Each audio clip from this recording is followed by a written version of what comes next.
Ya, Bapak Ibu Persekutuan Kemitraan Sektor Bethesda,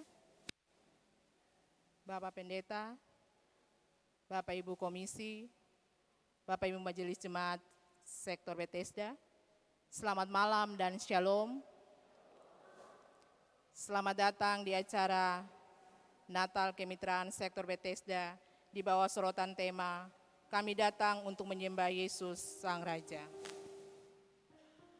Adapun rangkaian acara Natal di malam hari ini terdiri dari pembukaan, kedua, pesan dan kesan Natal, Ketua Majelis Jemaat GPM Galala Hatiwi Kecil, ketiga, kebaktian Natal, keempat, istirahat, dan yang kelima, penutup.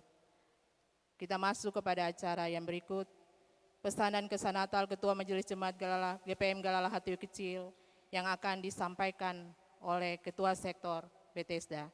Kepada Ibu Maya, Beta persilakan.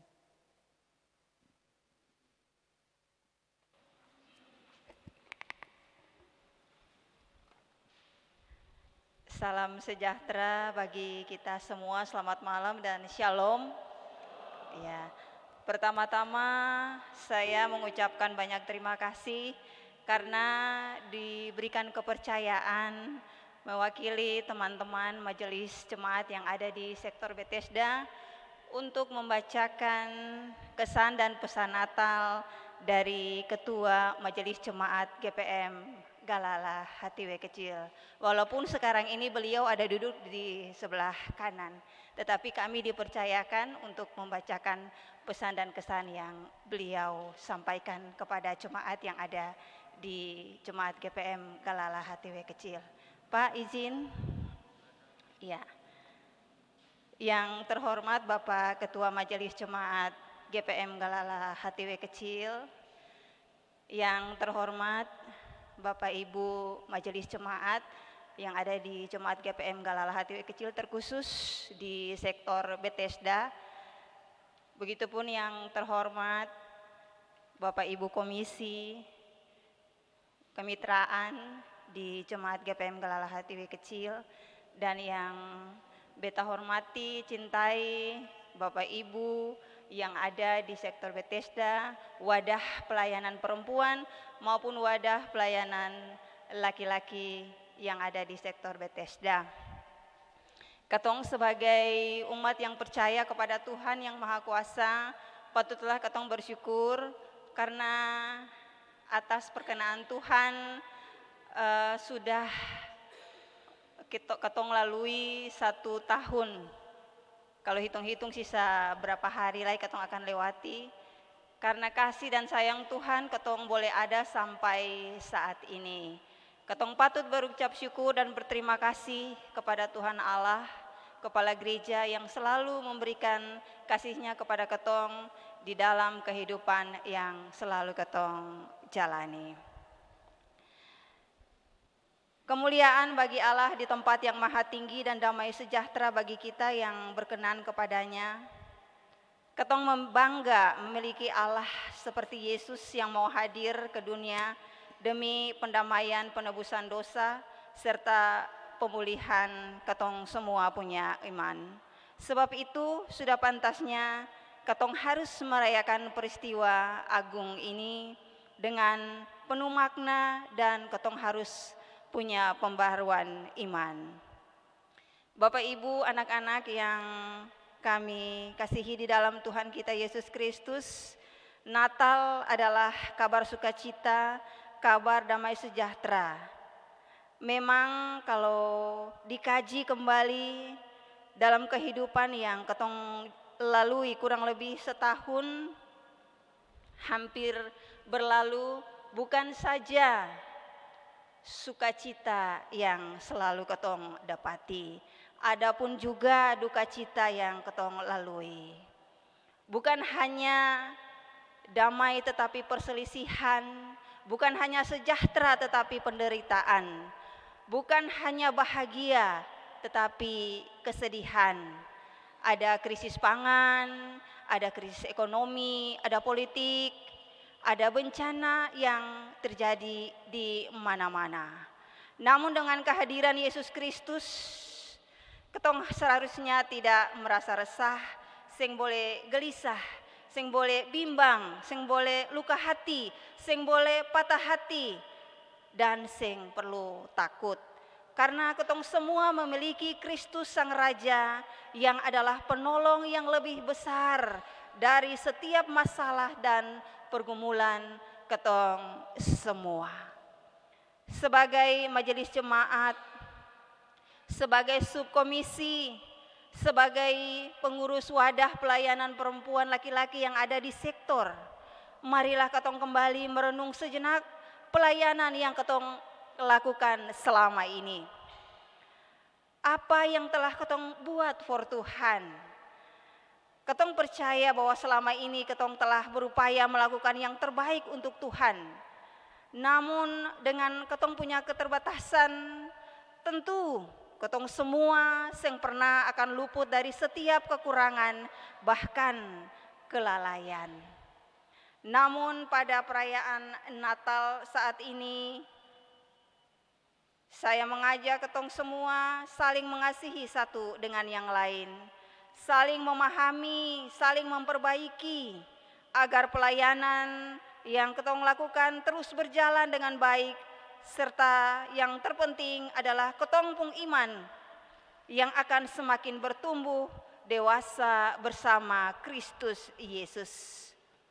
Selama setahun ini ketong merasa banyak kesan indah dalam kebersamaan yang ketong lalui. Itulah yang perlu dipertahankan.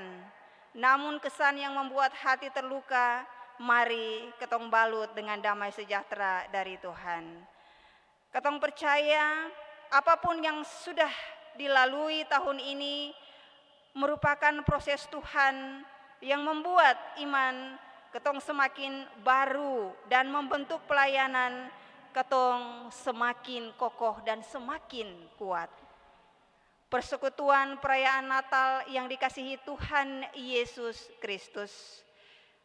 Tong tidak bisa pungkiri bahwa tahun ini merupakan tahun yang dihiasi dengan kesulitan-kesulitan hidup. Namun saat ini sebagai manusia yang percaya kepada kemahakuasaan Allah, ketong harus yakini bahwa Ia telah merancangkan yang terbaik untuk ketong semua.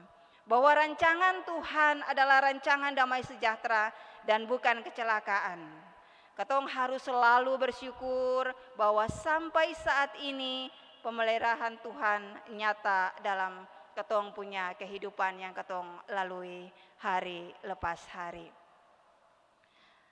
Setelah ketong melewati tahun ini, banyak kesan-kesan yang ketong lalui.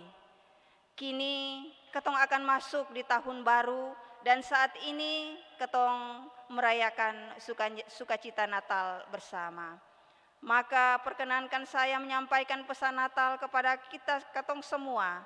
Sebagaimana tema di tahun 2023, kami datang untuk menyembah Sang Yesus Sang Raja yang ada di Matius 2 ayat 1 sampai dengan ayatnya yang ke-12. Tema Natal ini merupakan sebuah ajakan untuk kita datang menyembah Yesus Sang Raja. Tetapi pertanyaannya, benarkah ketong mengakui Yesus sebagai Raja? Apakah Sang Raja itu telah memerintah seutuhnya di dalam ketong punya kehidupan? Sungguhkah ketong percaya Raja yang telah datang akan datang kembali? Ini berkuasa membebaskan diri ketong dari dosa dan kelemahan selaku manusia. Maka marilah ketong mengarahkan hati dan dengan sungguh-sungguh supaya dapat menyembahnya dalam roh dan kebenaran. Yesus Sang Raja nan mulia akan memberkati ketong semua di tahun 2024. Pintu berkatnya akan terbuka bagi setiap orang yang datang mencari dan menemuinya. Jangan keraskan hati. Yesus Raja Damai akan memberi kedamaian dan sukacita abadi dalam hidup ketong semua. Pelayanan yang dilakukan majelis jemaat di sektor akan berakhir setelah persidangan jemaat pada bulan Februari tahun 2024. Majelis jemaat yang ada di sektor Bethesda saat ini ke-10 akan rolling lagi. Dengan demikian dalam kurun waktu yang ketong lalui bersama, mungkin ada ketong pung kekurangan di tahun-tahun ini yang ketong berkiprah dengan Bapak Ibu, ketong mohon maaf. Dan selanjutnya akan hadir Bapak Ibu majelis dari sektor lain. Dengan demikian bahwa semoga kehadiran Bapak Ibu majelis jemaat yang baru yang akan bertugas di sektor Bethesda dapat menjalin kerjasama yang baik pula dengan Bapak Ibu semua. Tahun depan adalah tahun perjuangan, baik itu pemilihan anggota legislatif maupun pemilihan majelis jemaat periode 2025-2030. Mari ketong dukung bersama, jagalah keutuhan dan kebersamaan untuk kemuliaan Sang Raja ketong semua. Akhir kata dari tempat ini, atas nama Majelis Sektor Bethesda yang dipercayakan untuk membacakan pesan dan kesan Natal dari Ketua Majelis Jemaat GPM Galalah Hatiwe Kecil, mengucapkan selamat merayakan Natal Kristus 25 Desember 2023 dan selamat memasuki tahun baru 1 Januari 2024. Tuhan Yesus Putra Natal memberkati ketong semua. Selamat malam dan shalom.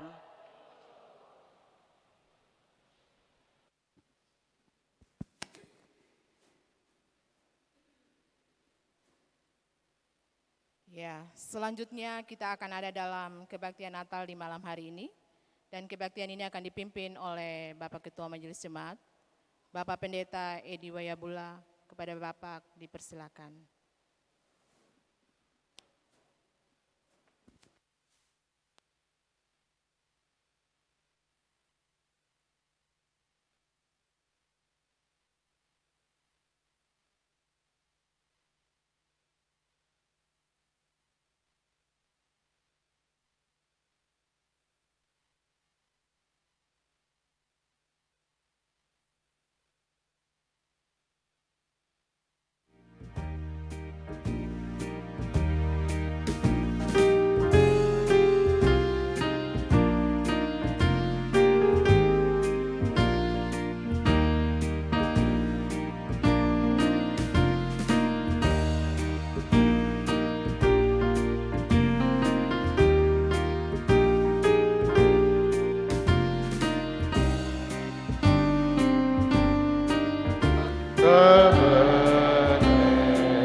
Mari kita menghadap Tuhan. Shalom saudara-saudaraku. Tanpa terasa suasana Natal di bulan Desember kembali mewarnai kehidupan kita lagi di tahun 2023 ini.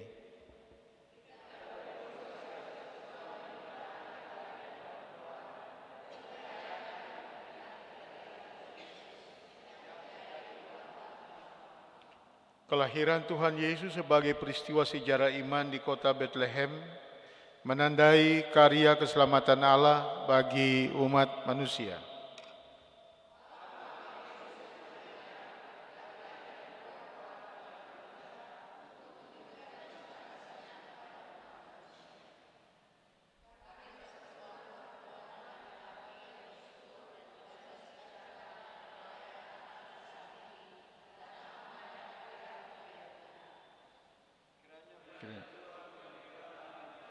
Di saat ini menjadi persembahan indah ketika kami datang menyembah Yesus Sang Raja.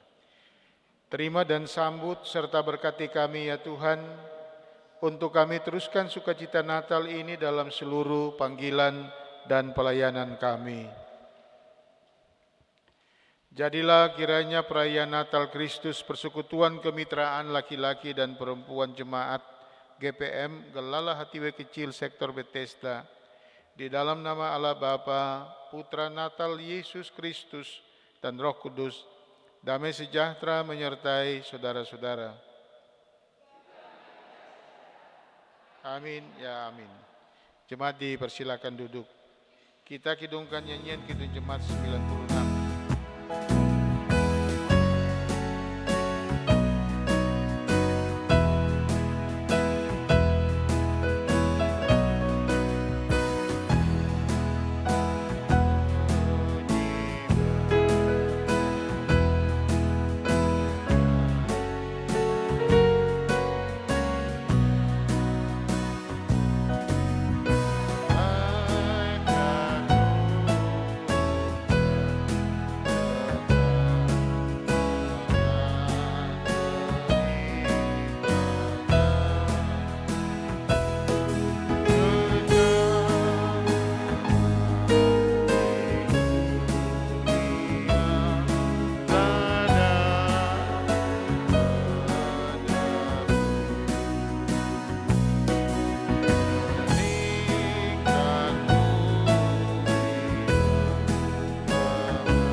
Tiba saat kita akan ada dalam pembakaran lilin.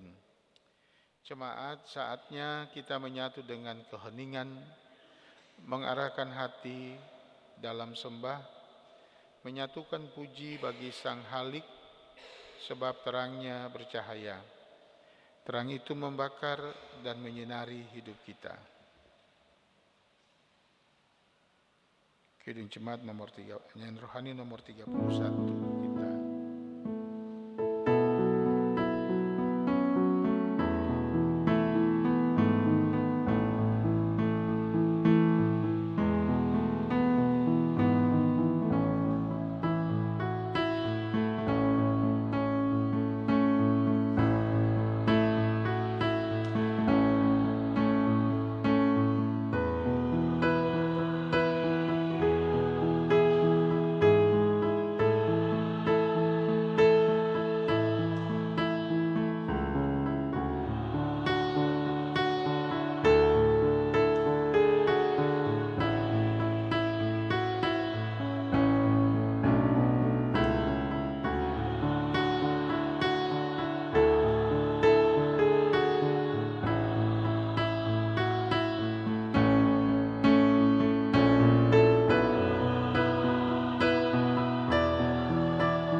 pertemuan di malam Natal. Tuhan, kami bersyukur dan mengagungkan kasih-Mu dalam Kristus yang telah datang sebagai Tuhan dan Juru Selamat kami.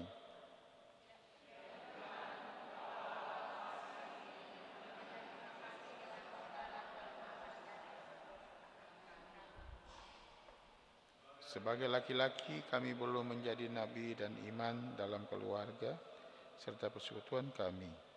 Kami kadang tak mampu menjadi mitra yang sejajar dengan yang lain. Ampunilah kami, Tuhan.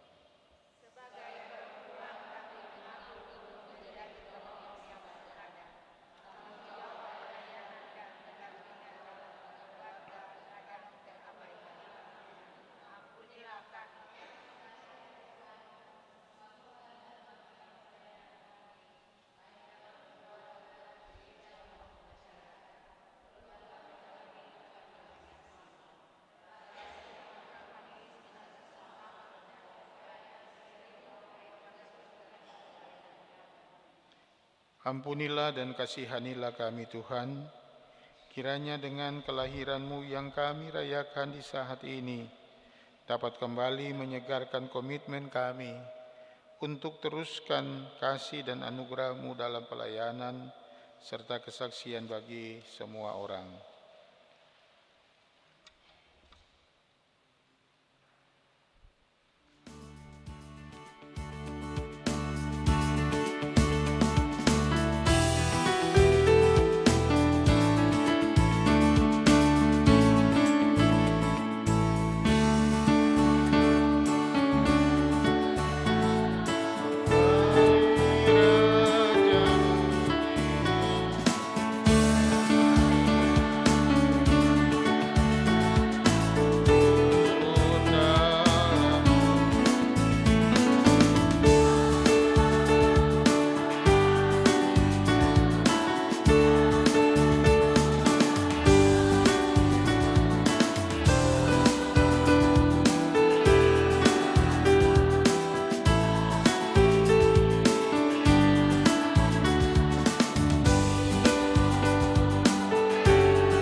Ya, Bapak Ibu Jemaat, kita membaca Alkitab dari Yesaya 64 ayat 1 sampai dengan ayat yang ke-9.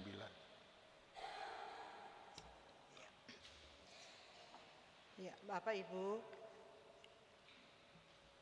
kita akan membaca kebenaran firman Tuhan di saat ini yang terambil dari Alkitab Perjanjian Lama, Yesaya pasal 64 ayat 1 sampai dengan ayatnya yang ke-9.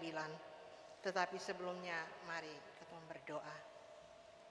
Tuhan Yesus, Bapa di sorga, kami mengucap syukur dan berterima kasih kepada-Mu ya Allah, karena atas kasih dan tuntunan-Mu Bapa, kami semua ada selaku laki-laki dan perempuan gereja dari sektor Bethesda, kami ada untuk kebaktian Natal kemitraan di saat ini Bapa. Dan di saat ini Tuhan, kami akan membaca dan mendengarkan kebenaran firman-Mu. Kiranya Tuhan tuntun kami dengan kuasa Roh Kudus-Mu Bapa, agar firman ini kami baca, kami dengar, kami boleh dapat mengerti serta dapat memahami akan firman ini.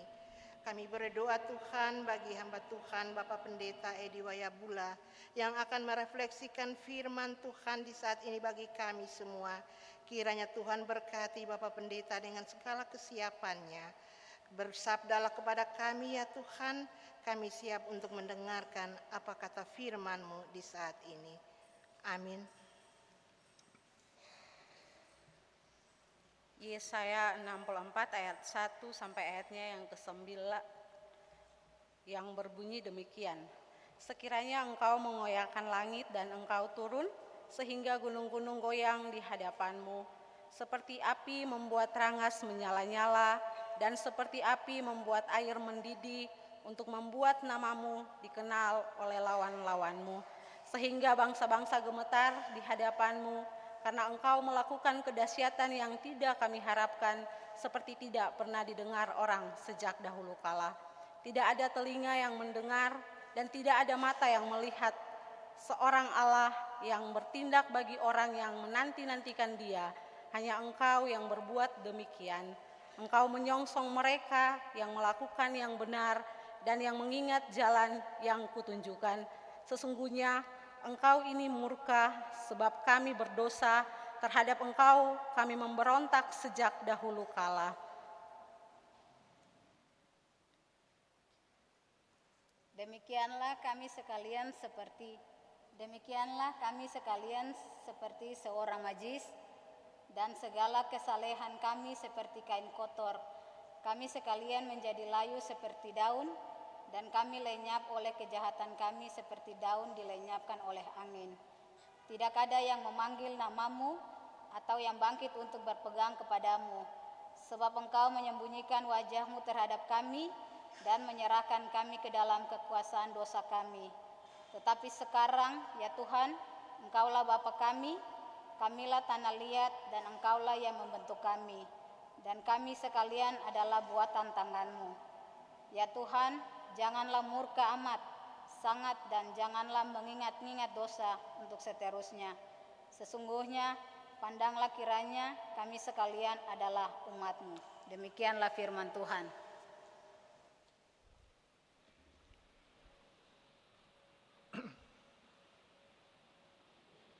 Bapak Ibu Jemaat, saudara sekalian, keluarga besar kemitraan di sektor Bethesda, kita berjumpa lagi dalam perayaan ibadah mitra terkait dengan Natal. Bagi kita, perayaan Natal yang dilaksanakan pada Minggu Advent memang sedikit alami kesulitan karena makna Natal itu sendiri nanti, makna Advent itu sendiri nanti mengalami kondisi yang boleh dikatakan tidak dapat kita maknai dengan baik. Sebab bagaimana mungkin kita berbicara tentang masa penantian sementara kita rayakan kelahiran. Bagaimana mungkin kita sementara dalam suasana datang dengan mengharapkan bahwa menunggu bersama dengan keluarga kita datangnya sang bayi, tapi ketika kita tiba semuanya sudah terlaksana, kelahiran dan yang lain sebagainya. Tentu suasananya beda, ya. Karena itu pada gereja Katolik ataupun juga gereja Ortodoks, perayaan Advent ini dilakukan dengan cara melaksanakan doa puasa Advent ataupun juga Minggu Sengsara sama sebagai persiapan untuk ada dalam sebuah proses penghayatan terhadap hal yang penting. Kalau dalam Minggu Sengsara, penghayatan terhadap Paskah; kalau dalam Advent, penghayatan terhadap Natal. Ya, jadi ada minggu-minggu persiapan untuk kita merenungkan lebih dalam apa maksud kelahiran itu. Kelahiran di sini tidak hanya sekedar apa yang kita dapati saat cerita yang disampaikan oleh para guru sekolah minggu. Artinya Yesus lahir seperti ini, bahkan kita mungkin dulu pernah main drama jadi Yesus, jadi Yusuf, Maria, ya. Kalau dulu-dulu ada yang punya peran seperti itu, bejalang, tertati-tati. Dan kemudian peristiwa kelahiran, ada yang berperan sebagai gembala. Seakan masalahnya sederhana, yaitu peristiwa kelahiran. Tapi bagi kita di zaman ini, peristiwa kelahiran itu kan sebuah peristiwa iman. Dan Alkitab juga memberikan penjelasan kepada kita tentang peristiwa kelahiran sebagai sebuah peristiwa iman. Belum Alkitab tidak menjelaskan yang pasti tentang kapan waktunya ketika kita berada pada sebuah proses perayaan yang dilakukan kini, ya. Cuma dalam kesepakatan gereja tanggal 25 itu dipakai sebagai tanggal kelahiran, dan juga dalam kaitan dengan itu menggunakan kalender Kaisar Agustus sebagai kalender Masehi. Sehingga dari 25 sampai kepada perayaan 1 Januari, sebetulnya bukan kebetulan jarak antara 25 dan tanggal 1 Januari. Itu berjarak 8 hari. Jadi setelah Yesus lahir, 8 hari kemudian ia disapih, ya, disunat. Nah, ini adalah rentetan daripada sejarah gereja itu. Sehingga peristiwa demi peristiwa tentang Yesus adalah fakta sejarah. Alkitab menulis tentang Yesus menjadi sebuah kenyataan, menjadi fakta, dibarengi dengan berbagai macam bukti daripada penggalian arkeologi, bukti dari surat-surat atau kitab-kitab yang ditulis di luar daripada Alkitab, kitab-kitab sejarah yang menjelaskan tentang segala sesuatu terkait dengan kelahiran Yesus, dan ada yang menyambut, begitupun juga berbagai bentuk peristiwa yang terjadi sebelum atau bersamaan dan setelah. Jadi ketika kita merayakan Advent, sesungguhnya dilihat sebagai sebuah penantian, di mana penantian itu sejak awal gereja bergumul tentang apa sih maknanya kelahiran itu ketika kita berhadapan dengan Yesus yang bangkit. Artinya begini Bapak Ibu, orang mengenal Yesus ketika dia memberitakan Injil dan kemudian terjadi kebangkitan, kematian, kebangkitan, ya, baru disadari, oh iya, dia Mesias.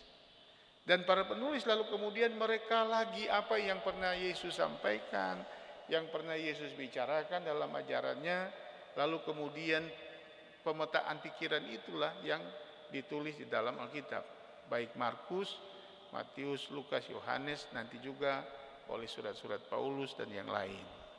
Sebagai apa? Sebagai jawaban. Karena semua peristiwa itu adalah bagian daripada rentetan sejarah Perjanjian Lama yang penggenapannya di dalam Perjanjian Baru. Sehingga kelahiran Yesus adalah sebuah penggenapan daripada nubuat, dan lebih banyak kita membacanya dari nubuat kitab Yesaya. Nah, karena itu ketika dalam penghayatan itu, hal penting bukan soal bagaimana kelahiran, tapi bagaimana manusia yang menantikan sehingga masa penantian itu harus mengalami berbagai macam persoalan dalam kehidupan. Dan persoalan itu adalah karena kita berdosa, dan dosa itu yang menjerat kita untuk berada pada berbagai kebinasaan, seperti dalam kitab Yesaya 64 kalau ketong baca. Artinya kitab ini dia masuk dalam kategori Trito Yesaya, Yesaya ketiga, yang isinya lebih kepada Israel di Babel karena kemenangan Kores dari Persia, sekarang Iran. Dia lalu kembali mengizinkan orang-orang buangan kembali ke tanah perjanjian di Kanaan. Diizinkan kembali dengan cara bagaimana? Kelompok demi kelompok, sesampainya di sana disuruh untuk membangun itu bait Allah. Tapi apa yang mereka temui? Yang ditemui adalah segala sesuatu tidak seperti dalam bayangan, dalam pikiran, dalam perencanaan pada saat mereka masih di tanah pembuangan. Potong pulang nih pasti begini begitu. Kan waktu mereka diangkat tidak menyadari bahwa semua ini sudah lululantak, hancur binasa, termasuk bait Allah. Nah, orientasi kepada apa yang menjadi bagian penting dengan apa yang mereka impikan, melihat kenyataan sesuatu yang berbeda, membuat tulisan ini disampaikan, dan boleh dikatakan 64 ini isinya sama saja dengan kitab Mazmur, yaitu semacam doa Yesaya yang coba mengungkapkan tentang realita, dan isinya itu yaitu realita tentang masalah yang mereka hadapi dan kemanusiaan yang sudah tidak mampu dan berdaya untuk mengatasi masalah itu. Kendatipun secara manusiawi saudara berada pada kondisi yang boleh dikatakan ya berita sukacitanya kita diselamatkan, bisa keluar dari penjajahan. Tapi tiba di tanah perjanjian, di tanah sendiri Israel, yang mereka temui adalah semuanya tidak punya harapan. Nah, di tengah kondisi ini, Nabi menulis surat ini dan menyampaikan kepada kita para pembaca yang ada pada saat ini. Di situ dikatakan, kalau kita coba dari ayat yang pertama, ya, seakan apa yang dialami itu menjadi sebuah kenyataan, ya. Engkau mengoyak langit dan engkau turun sehingga gunung-gunung goyang di hadapanmu, seperti api membuat ranggas menyala. Apa yang diungkapkan sebagai nyanyian Mazmur ini yaitu tentang Tuhan yang dapat melakukan tindakan pembebasan, mengoyakkan langit dan engkau turun sehingga gunung-gunung goyang di hadapanmu.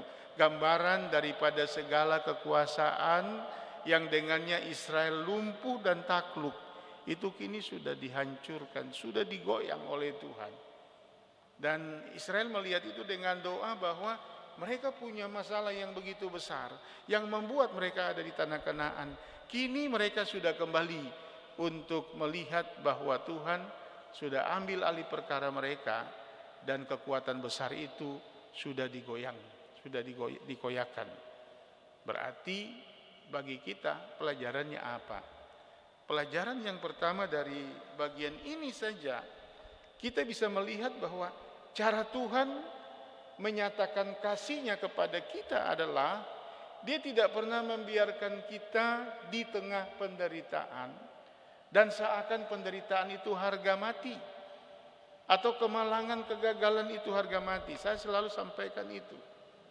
Bukan berarti segala yang kita alami dengan gagal dan derita itu sebuah kondisi yang di dalamnya akan terus kita alami dan tidak lagi ada perubahan.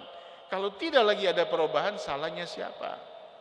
Apakah kita yang salah atau Tuhan yang dipersalahkan?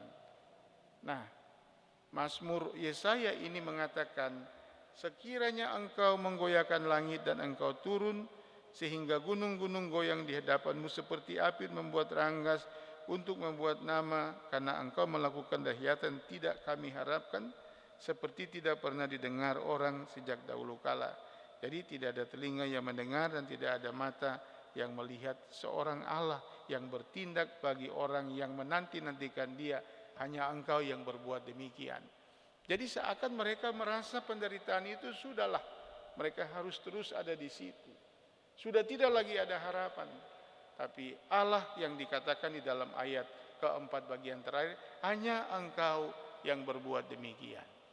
Saudara, berita ini kepada kita pada saat ini adalah masa penantian, adalah masa di mana kita tahu masalah sebesar apapun tidak mungkin akan menghambat kita untuk bertumbuh dalam iman kepada Tuhan. Masalah sebesar apapun tidak akan menggagalkan rencana Tuhan untuk menggunakan kita dalam bentuk apapun menuju kepada realisasi berbagai pergumulan kita masing-masing. Kotong masing-masing punya pergumulan. Ya, kita menghadapi anak-anak pun masalah, pendidikan, pekerjaan, orang tua, suami, istri, dompung hari hidup besok lusa bagaimana. Kita kan hadapi itu. Realita Adventus ini mau mengajarkan kepada kita bahwa penantian adalah sebuah kondisi di mana kotong yang boleh bergantung for kotong pun kemampuan. Bahwa seakan segala sesuatu kotong tepuk dada bisa. Tidak. Adventus mengajarkan kita 4 minggu untuk menyongsong kelahiran. Berita sukacita bahwa telah lahir bagimu. Jadi telah lahir juru selamat. Ya. Yang apa? Membebaskan kita daripada kematian dan dosa. Dan menempatkan kita sebagai anak yang memiliki hidup yang kekal. Ini sukacitanya. Kehidupan kekal itu menjadi milik yang pasti. Kehidupan yang kita jalani kini berhadapan dengan begitu banyak masalah. Implementasi iman di sini dia menjawab. Kalau Tuhan yang seperti itu, jawaban terhadap kita punya persoalan pergumulan ini akan bagaimana? Israel berhadapan dengan kondisi itu. Ya, ketika mereka terpuruk di Babel, sudah koton tinggal begini jua suseng bisa balelai. Tapi apa yang jadi? Kores Raja Persia mengadakan Babel, lalu dia kemudian mengangkut semua yang ditawan, dibawa kembali ke Kanaan. Ini bukan menjadi rencana mereka orang Israel. Ini bukan menjadi sebuah pemikiran mereka orang Israel. Tapi ini hanyalah tindakan Allah, bahwa Allah sejak awal peduli. Makanya di situ dikatakan, ya, tidak ada mata yang melihat, tidak ada telinga yang mendengar, seorang Allah yang bertindak bagi orang yang menanti-nantikan dia. Advent adalah masa penantian. Penantian terhadap apa? Terhadap Kristus yang lahir. Kalau kita secara pribadi, penantian terhadap apa? Kita punya persoalan dalam kehidupan. Oh iya, Tuhan belum menggenapi, kita punya janji. Anak-anak ini akan hidup dengan Yesus dong bagaimana? Di situ, ya.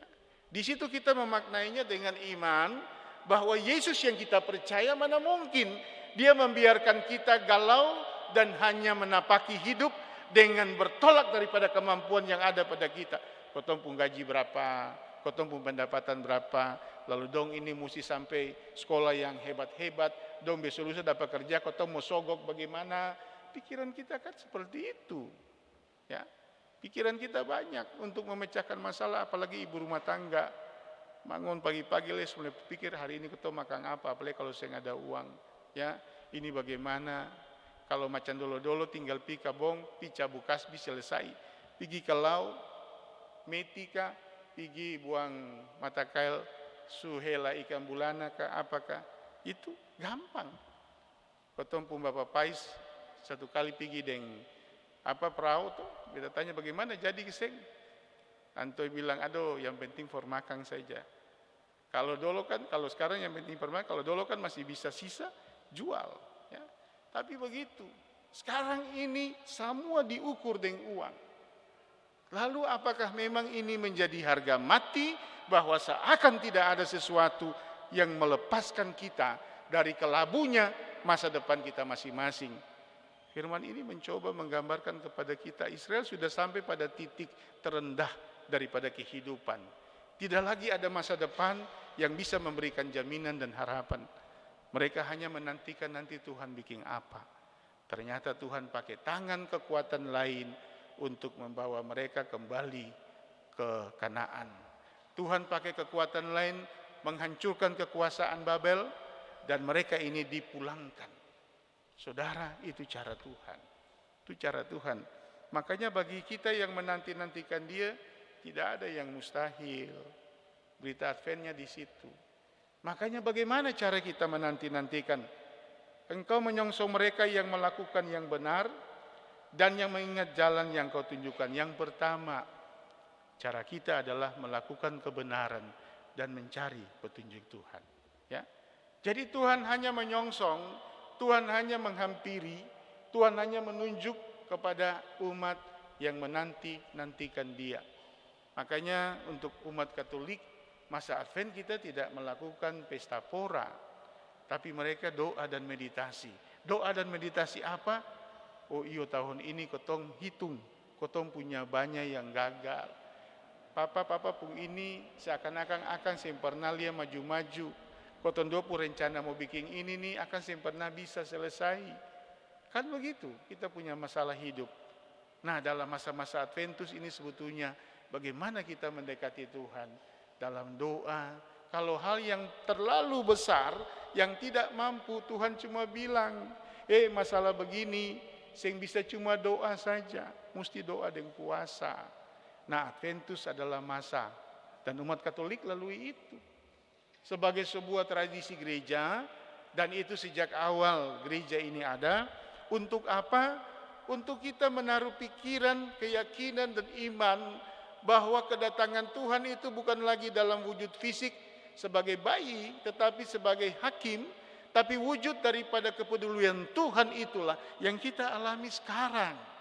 Dalam dunia yang sekarang, kerajaan Allah itu bukan nanti, kerajaan Allah itu sekarang. Dia memerintah dalam kekuasaan kehidupan kita yang selalu pasrah mengikuti apa yang Tuhan kehendaki.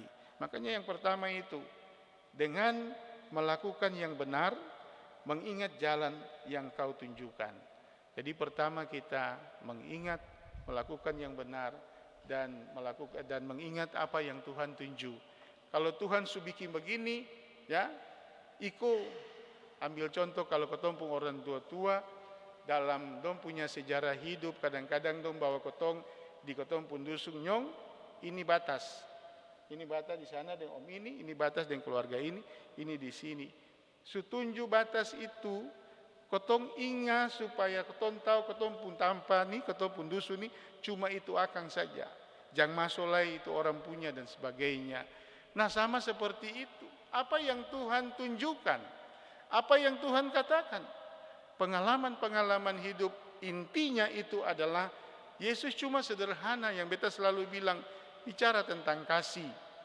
Tuhan bicara tentang kasih ketentuan nih bagaimana suami dan istri 1 tahun nih baku marah terus kah? Cuma tiap hari ketong lain dengan lain baku tongka for gumul anak-anak. For anak-anak ini nanti bagaimana lagi? Ketong bertanya. Ya. Karena yang Tuhan kasih ingat apa yang anto kas tunjuk itu cuma di hukum Taurat sebagai apa? Acuan. Di situ ketong bisa dapat melihat nilai perbuatan yang ketong taat kepada Tuhan dan apa yang ketong harus lakukan dalam ketaatan dan kesetiaan terhadap sesama, mengasihi. Jadi cuma satu kasih. Dan yang menjadi ukuran kita itu di situ. Itu hal yang pertama.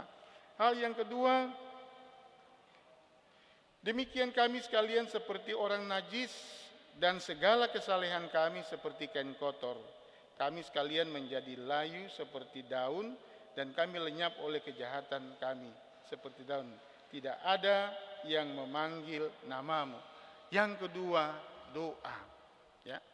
Israel menyadari bahwa mereka itu sebetulnya sudah tidak pantas lagi datang. Ya. Sudah tidak bisa lagi mau berteriak siapa yang mau dengar. Tapi ketika Tuhan ambil alih masalah, Tuhan melakukan dan membawa pulang kembali, mereka menyadari hal itu. Makanya dalam kaitan dengan itu sebetulnya di saat kita jatuh, di saat kita mengalami kondisi kegagalan, di saat kita mengalami banyak masalah, orang sering lalu kemudian kecewa, frustasi, dia lalu kemudian sudah tidak lagi injak pintu gereja. Seperti tadi dikatakan di situ, ya, sesungguhnya engkau ini murka sebab kami berdosa terhadap engkau. Kami memberontak sejak dahulu. Kami sekalian seperti seorang najis. Segala kesalahan kami seperti kain kotor. Kami sekalian menjadi layu seperti daun. Dan kami lenyap oleh kejahatan kami seperti daun dilenyapkan. Tidak ada yang memanggil namamu.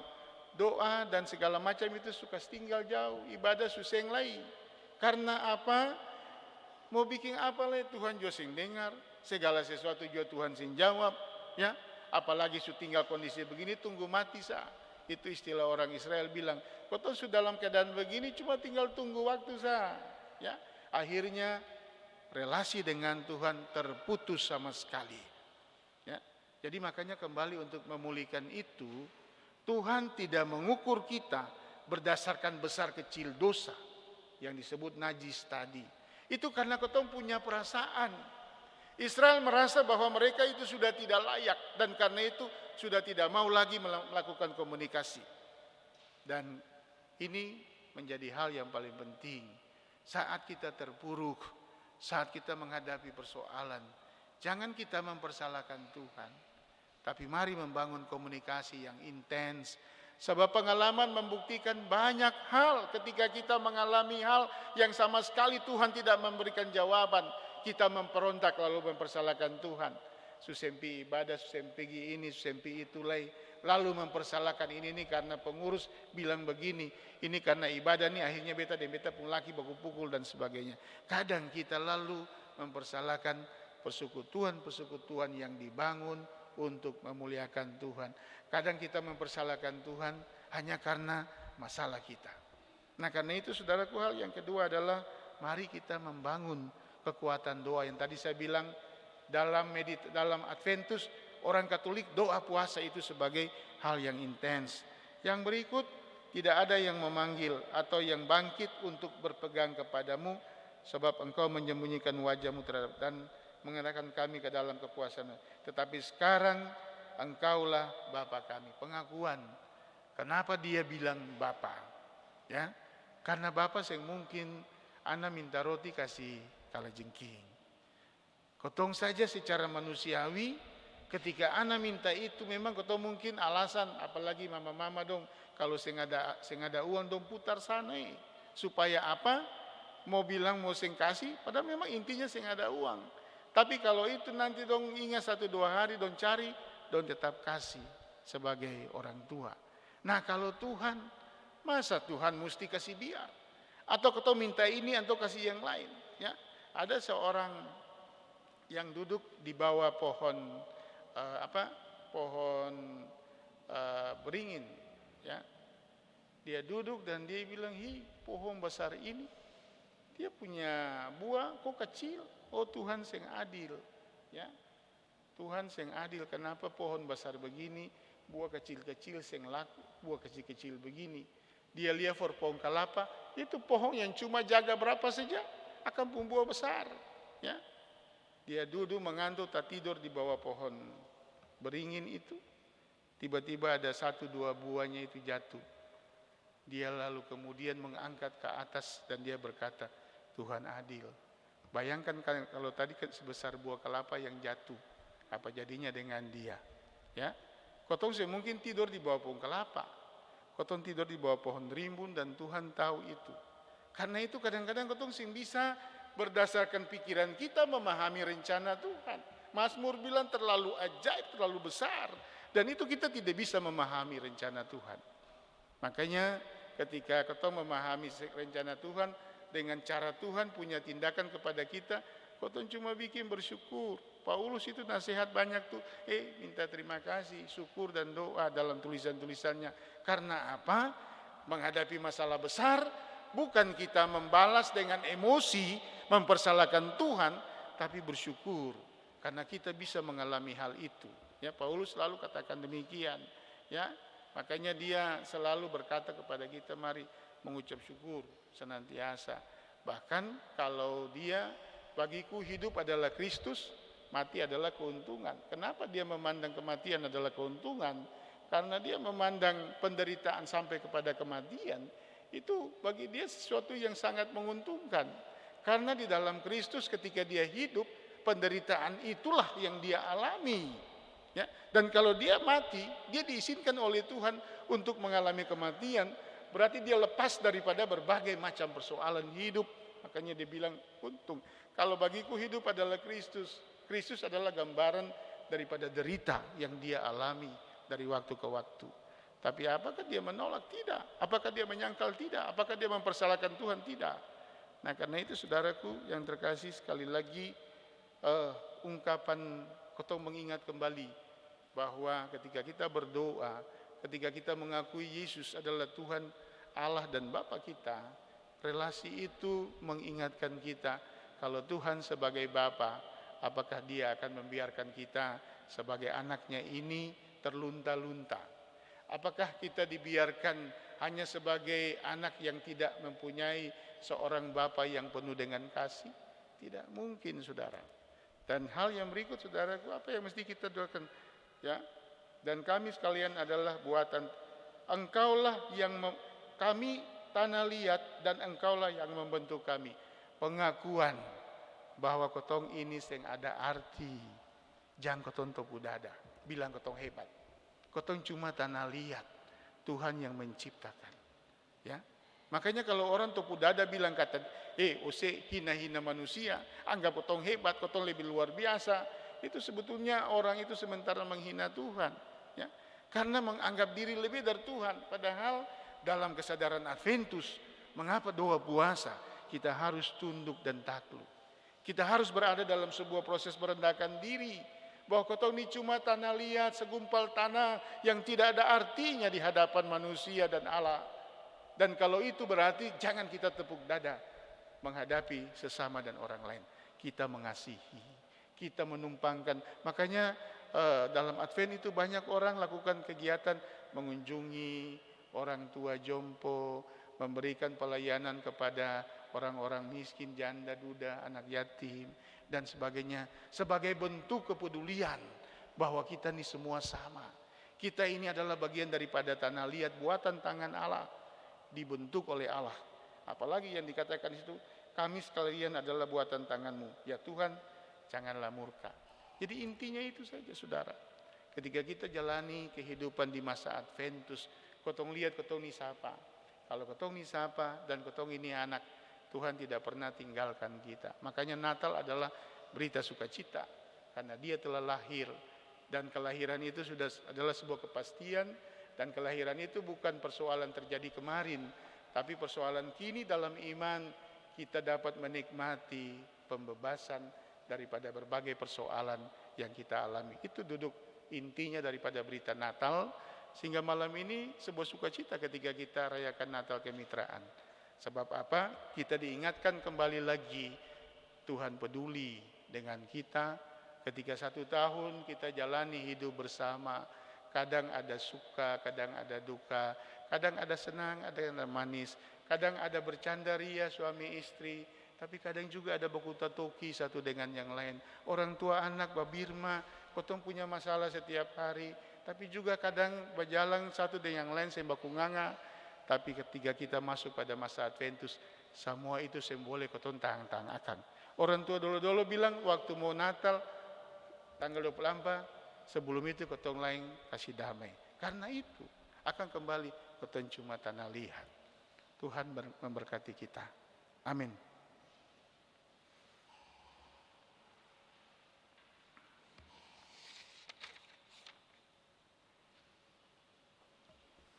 Ya Bapak Ibu, untuk mengaminkan beta undang paduan suara mitra untuk memuji Tuhan dengan kidung yang telah dipersiapkan. Antamaya siapa bunyi?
Kemitraan Sektor Bethesda, terima kasih.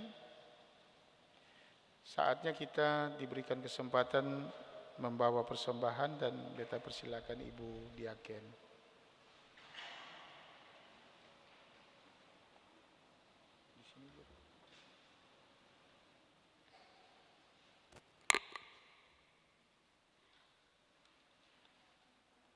Persekutuan diberkati Tuhan, saatnya ketong akan memberikan persembahan.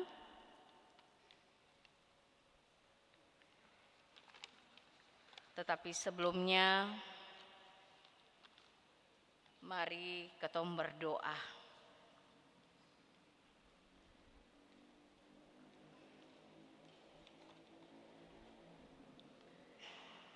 Ya Yesus, Putra Natal, di malam perayaan Natal Kemitraan Sektor Bethesda, kami akan memberikan tanda syukur kami. Kami mohon kiranya Tuhan memberkati apa yang menjadi pemberian kami di saat ini. Dan biarlah setiap tangan yang memberi, Tuhan berkati mereka dalam seluruh tugas tanggung jawab pekerjaan. Ini kami Tuhan dengan seluruh tanda syukur kami. Bapak terima dan Bapak berkati untuk perluasan pelayanan Tuhan dalam jemaat ini. Dalam nama Yesus, korban yang agung, kami berdoa. Amin. Sambil persembahan diberikan, kita angkat pujian dari Kidung Jemaat nomor 105 ayat pertama dan seterusnya. Ya anak kecil, ya anak lembut, engkau diutus Bapamu.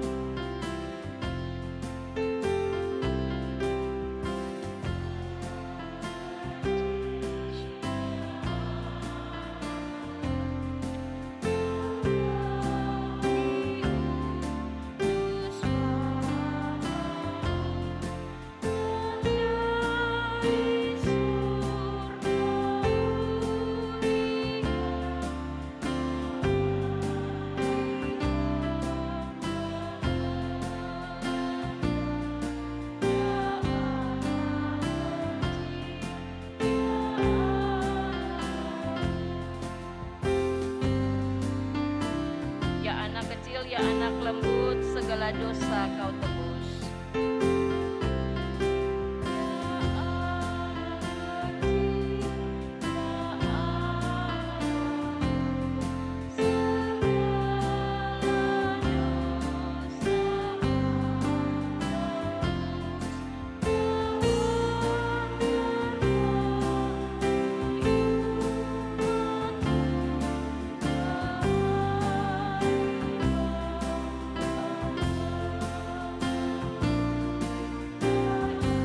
Bapak Ibu dimohon berdiri.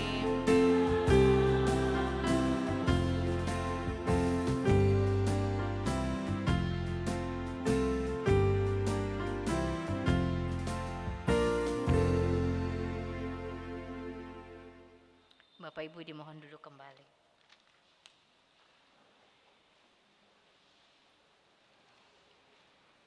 Ya, kita akan mendengarkan lagi pujian dari paduan suara Majelis Jemaat. Dipersilakan.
Ya, demikian pujian dari Bapak Ibu Majelis Jemaat yang ditempatkan di sektor Bethesda. Kita berdoa. Tuhan Yesus, kami datang di perayaan Natal di Minggu Adventus pertama ini. Keluarga besar sektor Bethesda telah melakukan perayaan Natal dalam bentuk kebaktian malam ini, dan kami bersyukur karena kemitraan yang dibangun sebagai bentuk pelayanan Gereja Protestan Maluku semata-mata hendak menunjukkan keberadaan dan kebersamaan laki-laki dan perempuan gereja dalam tanggung jawab dan panggilannya. Kami juga menyadari bahwa wadah pelayanan laki-laki ada juga wadah pelayanan perempuan. Masing-masing dengan tugas pelayanan telah melakukan hal itu sejak Januari hingga November dan Desember. Dan ketika kami bermitra melaksanakan tanggung jawab tersebut, diharapkan semakin mencapai maksimal. Selain itu, kepada kami pun juga mendapat hal yang sama. Dan kalau pada malam ini kami dalam kebaktian Natal kemitraan sektor Bethesda, kami tentu pertama bersyukur, dan seperti dalam refleksi, kami akui kami punya masalah dalam hidup yang kami jalani antara suami, istri, antara orang tua ataupun anak, antara laki-laki dan perempuan. Ketika masalah tersebut membuat kami tidak mampu mengatasi, tentu akan terbuka jurang antara kami satu dengan yang lain. Dan ini menjadi penyebab keretakan-keretakan dalam kehidupan bersama. Tuhan, masa Adventus merupakan masa kami menanti kedatangan Tuhan. Dan kedatangan itu dengan menyadarkan kepada kami apa yang telah kami lalui bersama. Apabila itu sebuah kesalahan, kami mohon pengampunan dan terbuka saling mengampuni dan memaafkan. Apabila itu satu kegagalan, kami kembali belajar untuk melihat di mana kekurangan dan kelemahan, supaya terus kami tingkatkan dengan belajar lebih baik. Kalau di situ terjadi kemalangan dan sebagainya, kami belajar untuk semakin dekat dan bersyukur, karena Tuhan tidak pernah membiarkan kami terpuruk dalam kondisi yang bagaimanapun, seperti kami dalam refleksi dari Yesaya pasal 64 ayat 1-9 ini. Umatmu Israel berada pada kondisi terpuruk, hilang harapan, dan sudah sampai pada titik minimal yang terendah, sudah tidak lagi mampu melakukan apapun. Tapi di tengah keadaan itu, kuasa kasih-Mu Engkau nyatakan sehingga mereka bisa kembali ke tempat di mana mereka berasal, yaitu di Israel. Kami juga sama menghadapi hal ini. Kami yakin dalam pergumulan ada terbuka ruang untuk kami saling memaafkan dan saling menopang untuk sebuah kehidupan, selalu mengandalkan Tuhan dalam setiap perkara. Dan apabila kami tadinya menyimpang dan tidak mau taat, kini sudah waktunya untuk kami ada dalam ketaatan, kesetiaan, sehingga dalam segala sesuatu Tuhan memberikan jawaban serta membangkitkan dan membangun kembali komitmen beriman untuk tetap setia dan taat di hadapan-Mu, Bapa. Bapa di sorga, kami berdoa untuk pengurus pelayanan kemitraan laki-laki dan perempuan sektor Bethesda. Juga demikian dengan pengurus laki-laki ataupun pengurus perempuan. Juga dengan kehidupan kami selaku orang tua pun juga anak. Di dalamnya ada berbagai macam hal yang dialami oleh mereka. Tetapi kami tetap percaya Tuhan tidak membiarkan kami jatuh sampai tergeletak. Tuhan tidak membiarkan kaki kami goyah. Tuhan tidak membiarkan kami berjalan sendiri.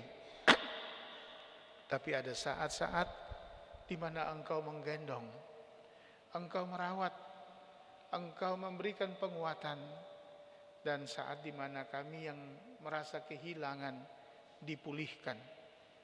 Dan Tuhan pun juga melakukan hal itu.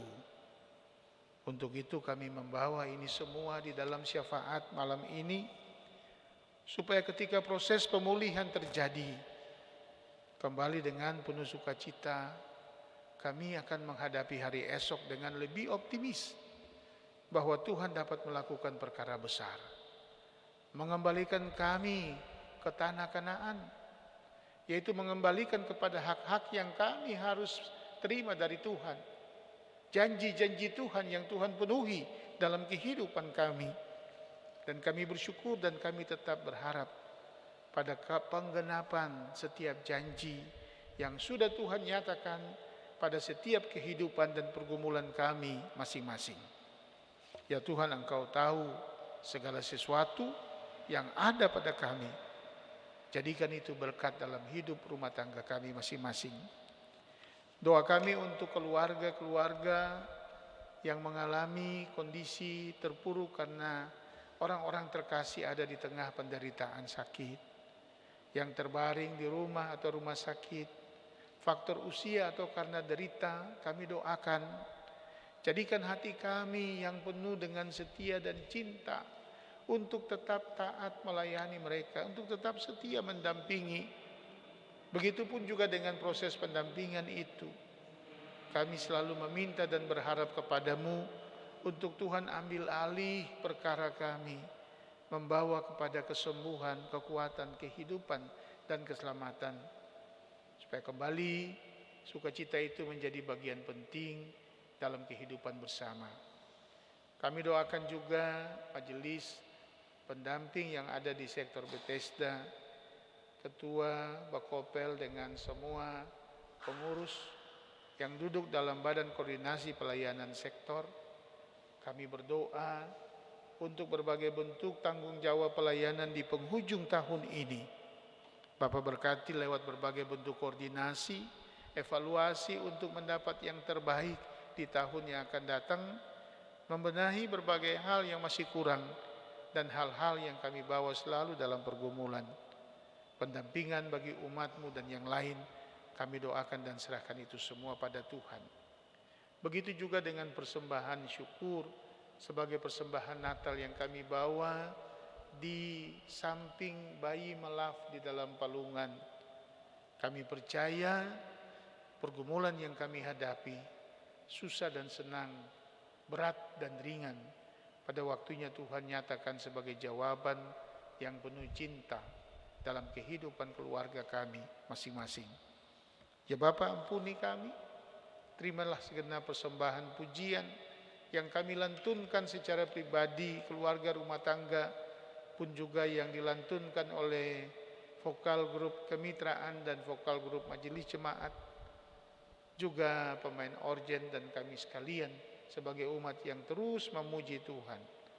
Terima kasih atas kemurahan dan kemuliaan-Mu, kasih setia yang selalu Engkau naungi kami, membuat kami berhasil dalam segala hal. Anak-anak yang siap untuk diwisuda, pun juga sukacita lain yang selalu nyata yang Tuhan buat itu ada. Dan berbagai bentuk pergumulan yang dengannya Tuhan nyatakan sebagai bagian daripada cinta kasih Tuhan bagi kami yang tidak berkesudahan. Ini doa kami, dan ampuni serta kasihani kami. Dalam nama Yesus, bersama dengan kami memasuki pekan yang baru dan memasuki pergumulan dalam penantian ini. Kami datang di hadapan-Mu. Kami berdoa dan kami akhiri doa ini seperti yang Kau ajarkan kepada kami bersama berdoa. Bapa kami yang ada di sorga, dikuduskan nama-Mu. Datanglah kerajaan-Mu, jadilah kehendak-Mu di bumi seperti di sorga.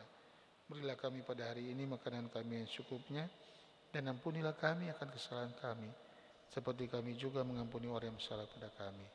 Janganlah membawa kami ke dalam pencobaan, lepaskanlah kami daripada yang jahat. Karena Bapa yang punya kerajaan dan kuasa dan kemuliaan sampai selama-lamanya. Amin.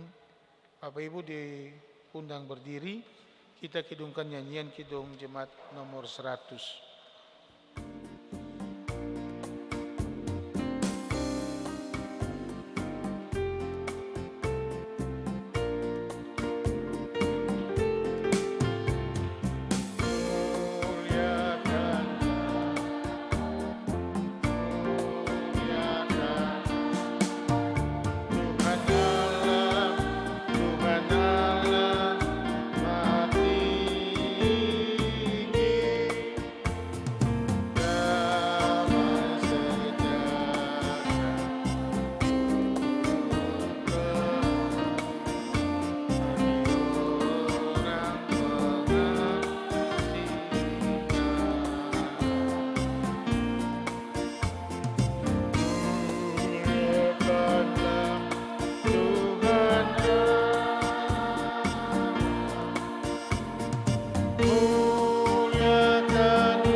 Saudara, kebaktian perayaan Natal kemitraan laki-laki dan perempuan akan berakhir. Cahaya lilin akan redup dan padam. Namun tugas panggilan dan pelayanan sebagai laki-laki dan perempuan yang bermitra tidak akan usai. Kita diutus untuk meneruskan berita sukacita Natal dan menyaksikannya bagi dunia.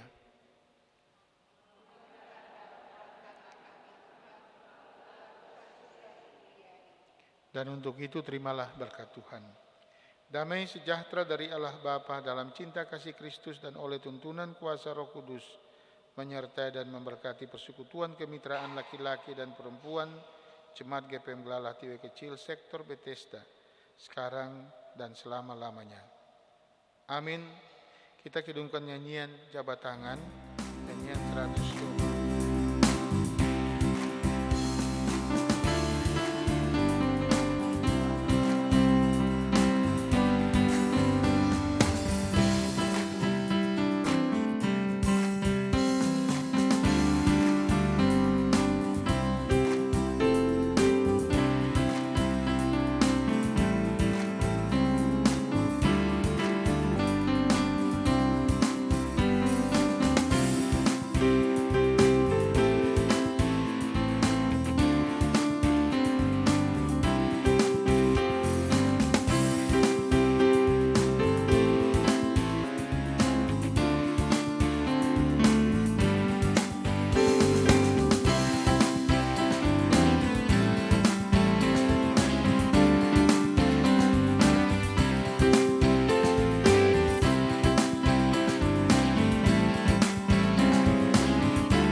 Ya, Bapak Ibu, ketong akan ada dalam acara yang berikut, yaitu pemberian bingkisan Natal di malam hari ini.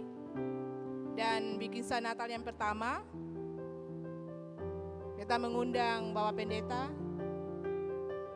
untuk hadir di depan, Bapak Edi Wayabula. Dan yang akan memberikan bingkisan Natal kepada Bapak Pendeta, kami meminta Bapak Buderoy.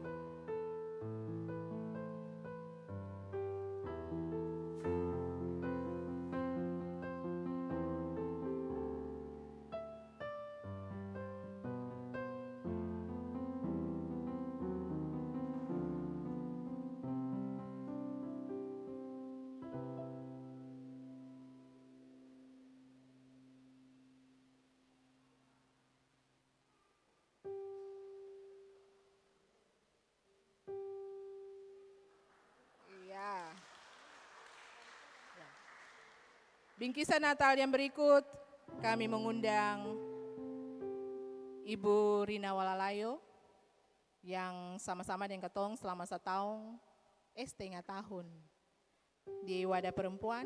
Dan bingkisan Natal ini akan diberikan, yang memberikan bingkisan Natal ini adalah Majelis Pendamping Mamin Patiapon. Kepada Mamin,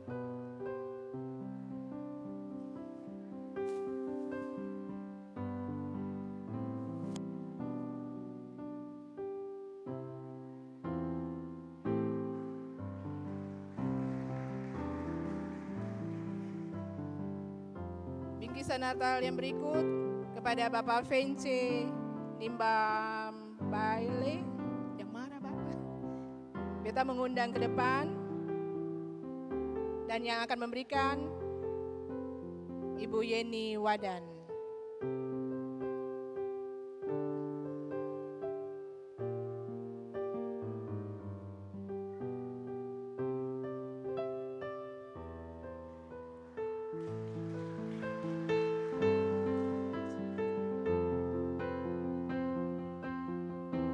Ya Bapak Ibu, selain itu ketong ada punya pemberian tanda kasih kepada ke-6 ibu janda yang ada di dalam sektor Bethesda yang hadir saat ini.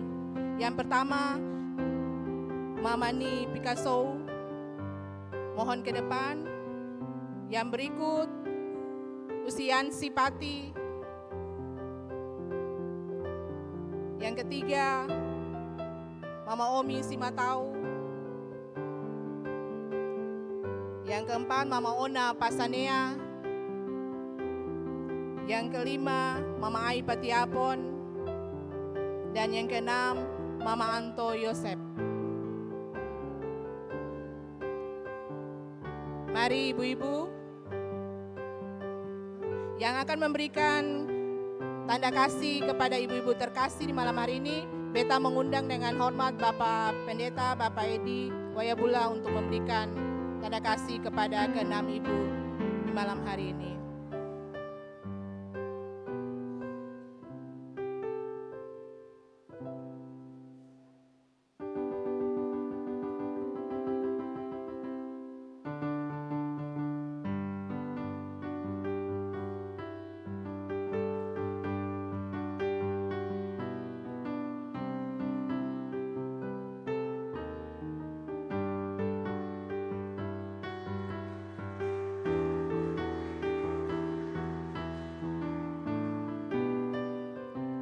Ya, dengan demikian, maka berakhirlah sudah kita punya acara perayaan Natal Kemitraan Sektor Bethesda di malam hari ini. Akhir kata, selamat merayakan Natal 25 Desember 2023 dan selamat memasuki tahun baru 1 Januari 2024. Tuhan Yesus memberkati dan sayang ketong semua. Selamat malam dan shalom.